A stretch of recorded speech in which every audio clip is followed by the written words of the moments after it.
What's up everybody, Matt Maran here for another car review. This is of course the 2021 Audi RS7. Huge thanks to Audi for providing me here with this very sick Tango Red RS7 to review for you guys today. So about this RS7, wow, this new generation of the RS7 is really impressive. I mean, the previous generation looked really cool as well, but this thing, I mean, it takes it to a whole nother level. I think as far as four-door cars on the road today, this has got to be one of the coolest looking ones out there currently for sale. I mean, it is just so sweet looking. I mean, the red certainly helps, but I mean, with these massive 22-inch wheels and just the dynamic looks of this thing, and even beyond just a regular A7 or S7, which already look pretty cool, the fenders here, for example, are 1.7 inches wider than an S7. So I mean, everything is flared out for the RS version here, and man, oh man, it just looks impressive. This one also has the black optic package, so that gives you that blacked out grille and some of the other blacked out elements. And I also like how the black optic package kind of hides those radar sensors a little bit better in the grille there as well, so they don't stand out quite as much. The headlights here look really sweet, very high-tech and futuristic here on the RS7 as well, and I love the little dances they do. And just the flared lower part of the front bumper there just looks awesome as well.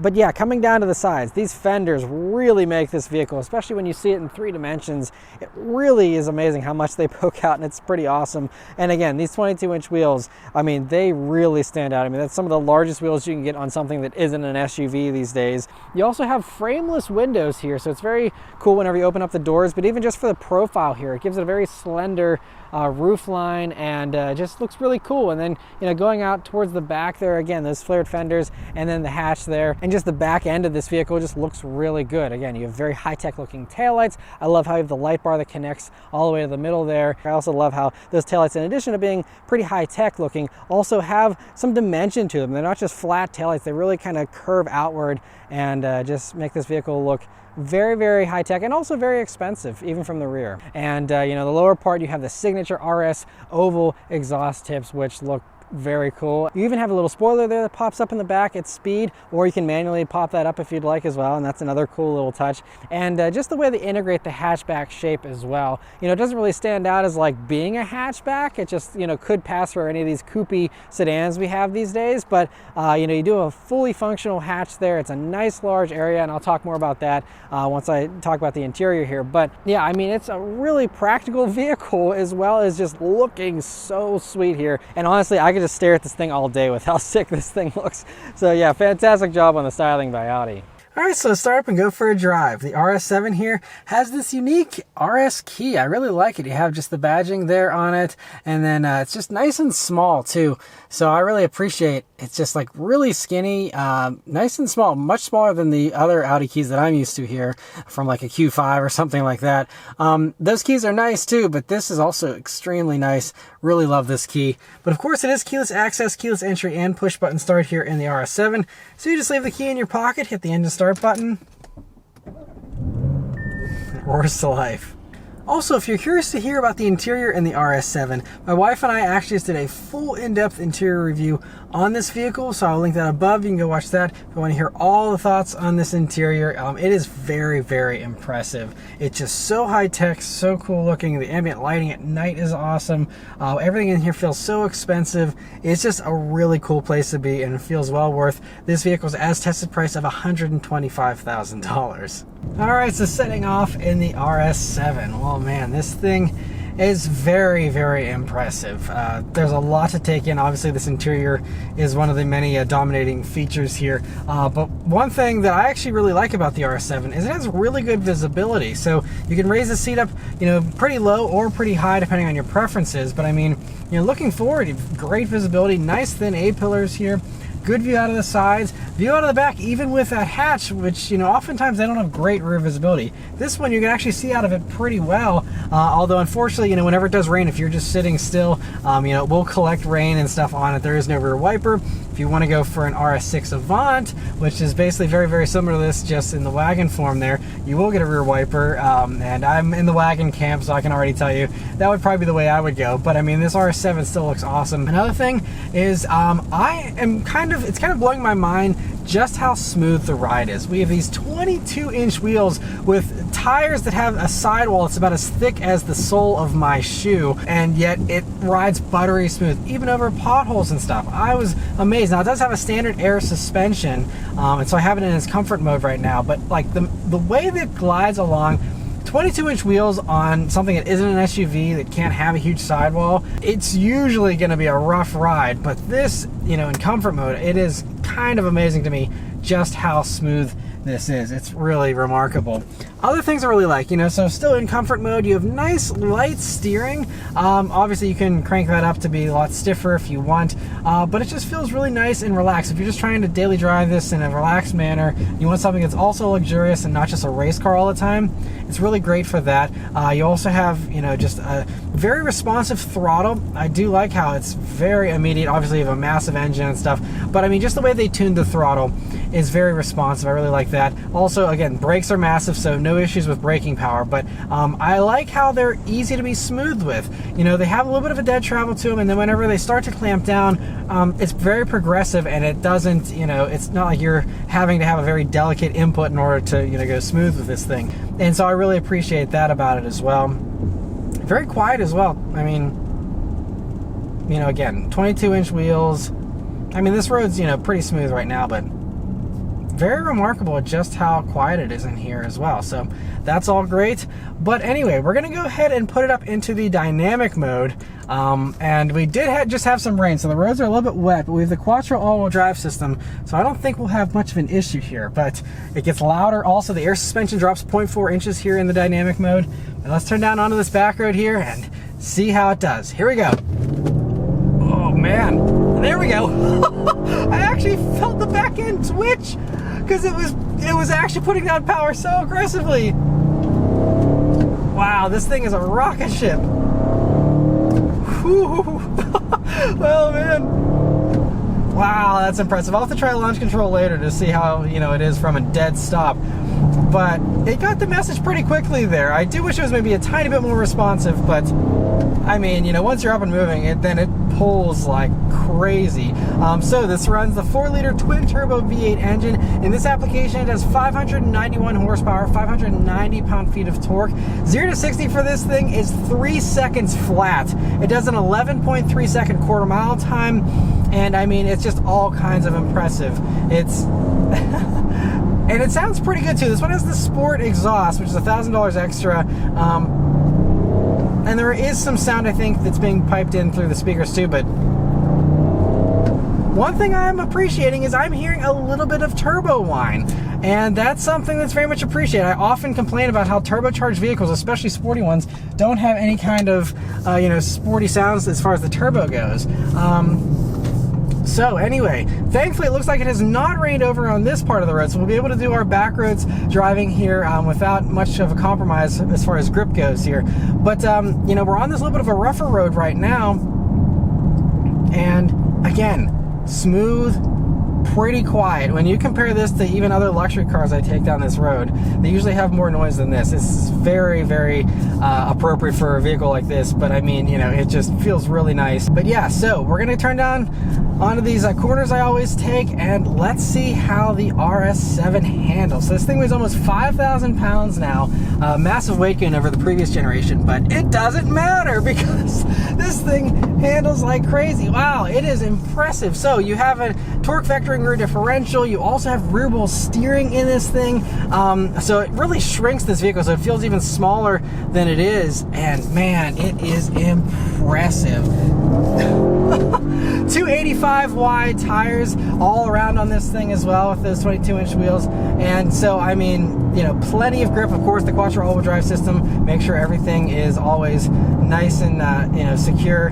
But yeah, it's very impressive. And even in dynamic mode here, the steering isn't overly heavy. So I find myself being able to really chuck it into a corner without much resistance, and it really feels playful. Okay, tiny little chirp out of the tires. I was kind of surprised by that, but Pirelli P0s often aren't the grippiest of summer tires. But I mean, it doesn't feel feel like it really has much limits. I mean, once you really start to push it, you do feel the weight. Like I said, I believe these are around 4,973 pounds, which I think it's almost like a 500-pound weight gain, I think, over the previous generation. It's a massive gain, and that's not common from one generation to another of a vehicle. And so it is a big weight gain, but you know, I haven't reviewed a previous generation RS7 to directly compare this to, but what I'll say is that it doesn't feel like it's 5,000 pounds. It doesn't. Honestly, this feels closer to 4,000 pounds, maybe a little bit over, maybe like 4,200 pounds or something. This feels just as light as the Acura TLX Type S that I just reviewed, which was 4,200 pounds.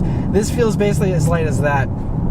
So they did a really good job of hiding the weight. Another thing that's very impressive, like I said, these brakes are massive. There's 16.5-inch front rotors that are clamped by 10 piston calipers. And just to give you a size perspective, I put my hand up against those brakes, and that is how, I mean, my hand isn't tiny, and that's how small my hand looks compared to those massive brakes. I think they're about 14.5 inches for the diameter there for the discs in the rear. Also massive, even in the back. So yes, all very, very impressive stuff. I mean, you need huge brakes whenever you're talking about this much weight, and especially a vehicle with this kind of performance credentials. But you know, it's very impressive. Now you can get carbon ceramic brakes as an option. I think they're about $8,500. You know, this one just doesn't have that option, so I can't really talk about how those would feel. You know, generally carbon ceramics these days are about as easy to use as regular brakes, and you know, just have a little bit better fade resistance at the track and stuff, but they're a lot more expensive to replace and everything, in addition to the huge upcharge just right off the bat. I don't know, I mean, I would have to track one of these to really say about these brakes and compare them, but on the street here, I mean, it's plenty of braking power. Come on, it's a very well-rounded vehicle. It's not like it was going to have, you know, wimpy brakes. You know, I also appreciate that in dynamic mode, it doesn't insist on sitting at, you know, 5,000 RPMs for the transmission, and you know, feels super stiff either. Even in the dynamic mode here, it feels pretty comfortable. And honestly, yeah, I could happily daily drive this thing even in dynamic mode. It's not like it beats you up or rattles out your teeth or anything. So I mean, yeah, pretty impressed with the refinement in this thing, in addition to just how quick it is. All right, I'm going to try a brake torque launch here. Let's see how it does. Whoa, it bangs into gear. Oh man. All right, so that's where it's at. Launch control is impressive. Wow. That kind of took my breath away. I gotta catch my breath for a second. That was impressive. Wow.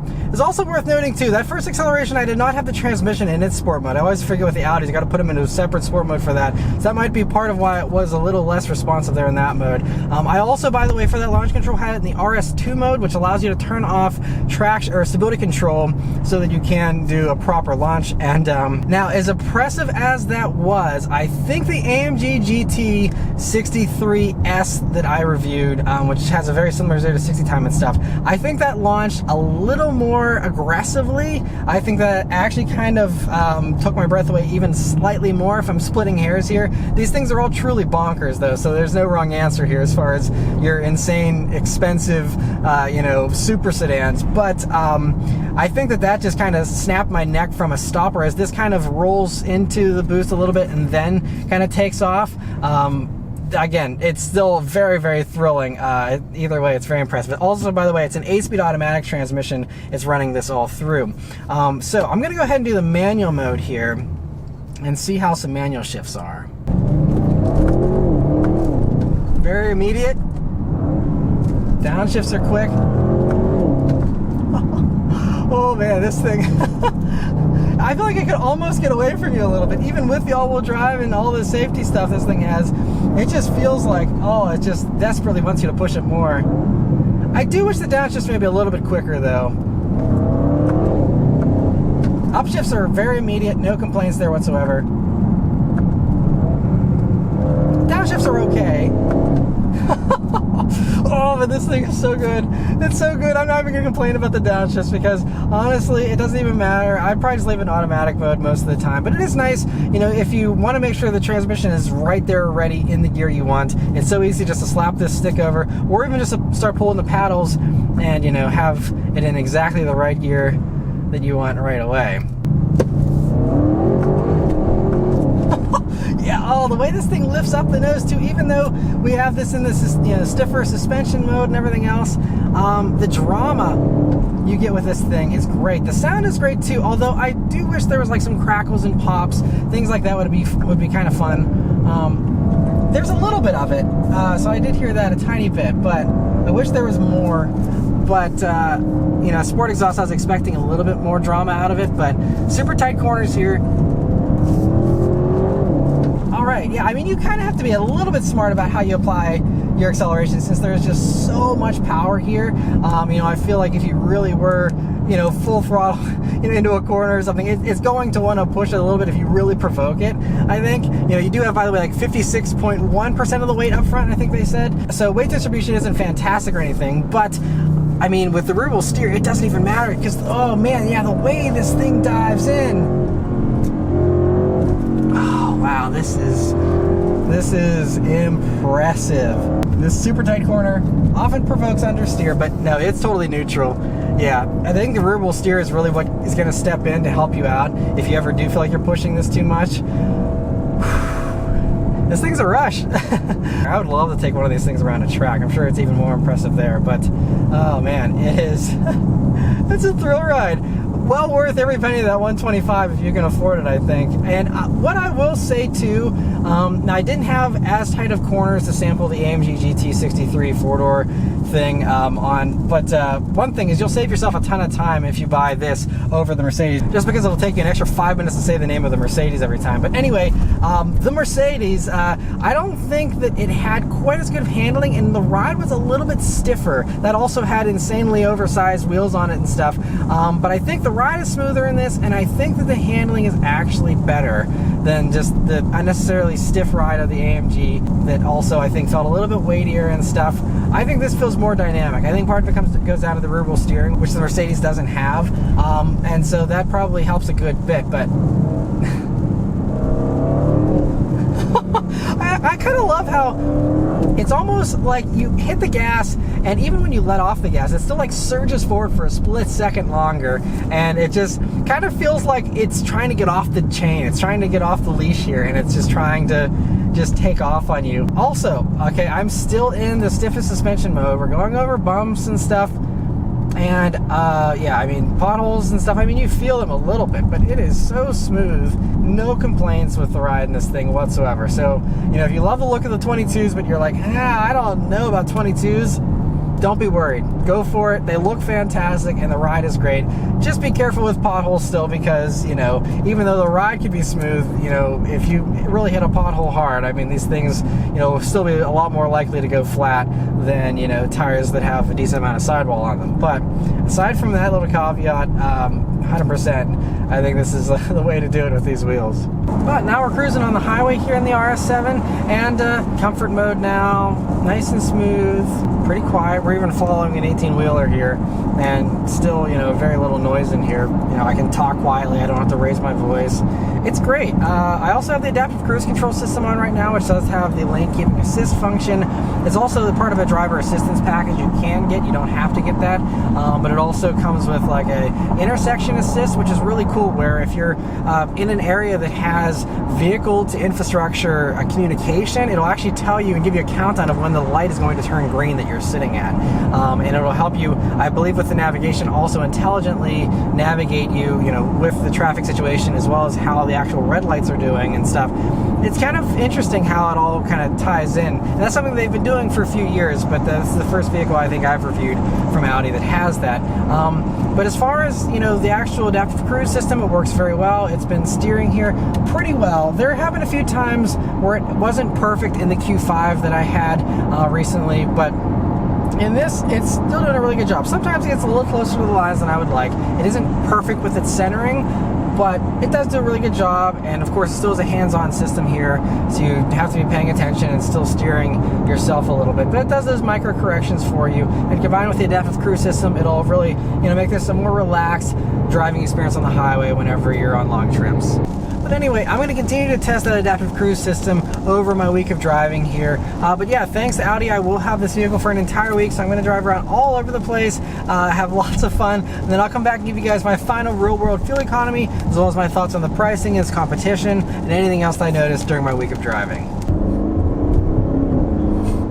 Alright, so I've been driving the RS7 here for about a week now, and this thing is so special feeling. It's just so, it's one of those vehicles that, you know, there's all the little details that make it fun every single time you hop in this vehicle. Like even at night, you know, whenever you walk up to the vehicle or you unlock the vehicle with your key and walk up to it, you watch those taillights do their cool little animation, you know, whenever you approach the vehicle, you know, and then you fire this thing up and you hear that roar of that V8. It does a nice little rev every time you start it up. Those little details are the kinds of things that really set this apart.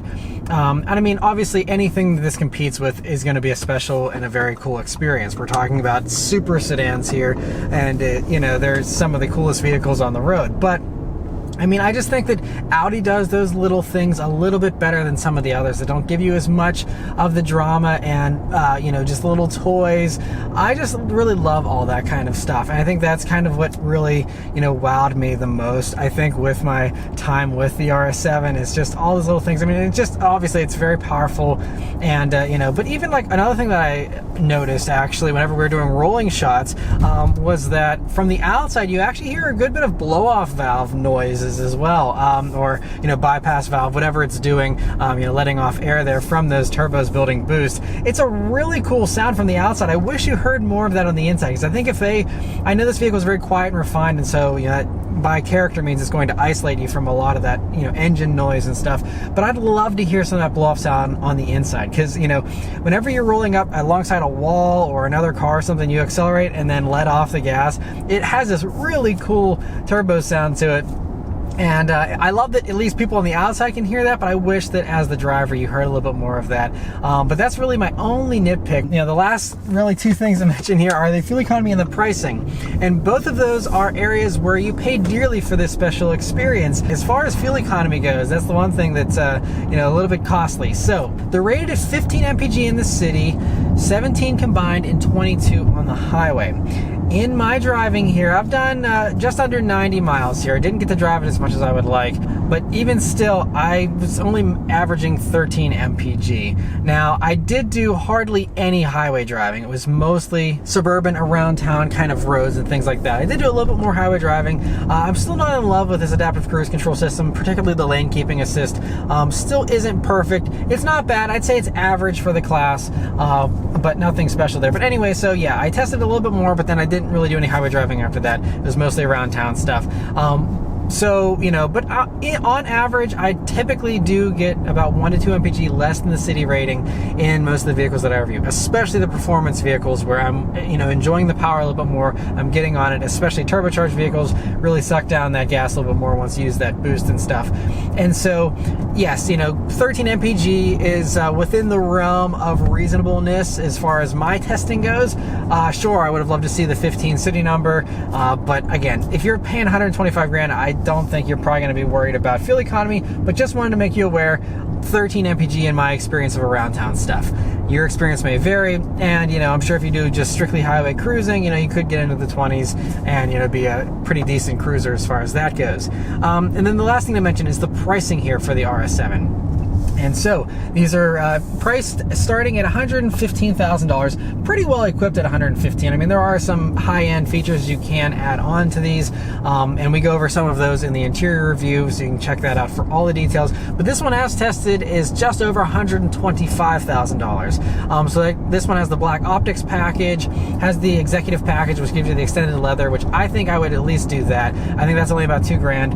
Makes it feel a lot nicer in here than if you just had some type of, you know, soft plastic in here. I think having the leather definitely makes it feel much more like a vehicle that, you know, costs well into the six-figure range. If you really wanted to load one of these things up, you could get it, you know, probably close to about 140, you know, maybe even 150 if you check every single box. I think this one's very reasonably spec'd though at the 125, and, you know, with that pricing, it's also very competitive. It's really neck and neck with, you know, all of its main competitors. So primarily I'm talking about, you know, the Mercedes E63S AMG wagon. Those with the same equipment that this has is almost identical with its pricing, about, you know, right around 125. They also start right around, you know, the 115 marker. So, you know, I think it really just comes down to personal preference. Obviously, the Audi has very different kinds of styling compared to the Mercedes. I do think that, again, the toys and the, you know, little things in the Audi set it apart from the E63. And keep in mind, you can still get an Audi RS6 Avant. So if you do want a purely wagon experience, Audi has you covered there. We have the RS6 Avant here in the States, thankfully, for the first time in a long time. It's very, very exciting. And so if you are someone who's excited about the idea of a wagon, please buy the RS6 Avant. Send the message to Audi that, you know, it was worthwhile to bring that over here and to continue to bring it over here. You know, and also it's worth noting the RS6 Avant, if you are interested in this same experience, the same interior, just with the more usable wagon shape, those are actually $5,000 less. So it's also priced pretty competitively with the RS6 Avant. So not like, again, $5 really matters when you're spending this kind of money, but just a little cherry on top if you're considering, you know, a wagon. You know, you get all the same great experience just in that wagon form. So personally, I would probably go for the RS6 Avant, but I can't argue if you like the styling of the RS7 better. I think it definitely looks sleeker from the back end. It looks so, so cool, and the hatchback is also extremely versatile, very usable. It's a huge hatch, so it's not like this vehicle is any less practical than the wagon, unless you like stacking things. That's the only way the wagon will probably win out a little bit. But other than that, yeah, you cannot go wrong with either one of those. I also do have to note, though, that you can get a Cadillac CT5V Blackwing. That's the only vehicle in the segment to offer a manual still.